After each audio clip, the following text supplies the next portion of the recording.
नमस्ते प्रणाम दोस्तों, मैं वैष्णवी, मैं पूजा सबका स्वागत करती हूँ। पूजा लोकगीत चैनल पे आइए एक बहुत प्यारा सा गारी गीत सुनाने जा रहे हैं। जैसा भी लगे कमेंट कीजिए, फुलवाज के साथ सपोर्ट कीजिए।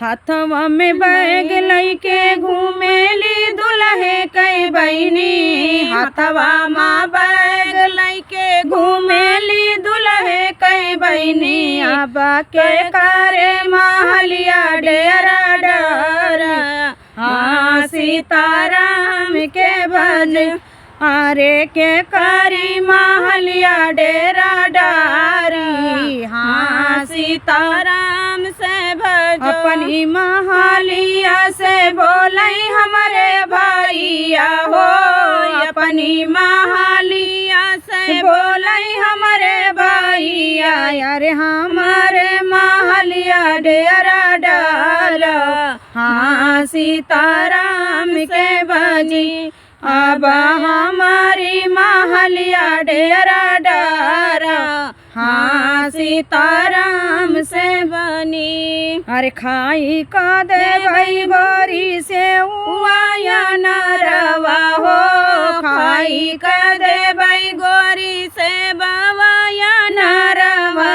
अरे अपनी से जरिया सुताऊ बई, हाँ सीताराम से बजी, अरे अपनी से जरिया सुताऊ बई, हाँ सीताराम से बनी। हथवा में बैग लइके घुमाली समधी कई बहिनी, हथवा में बैग लइके घुमाथी अगुआ कई बहिनी, आबा के करी महलिया डेरा डारी, हाँ सीताराम के भजो आबा के करी महलिया डेरा डारी, हाँ सीताराम के भजो।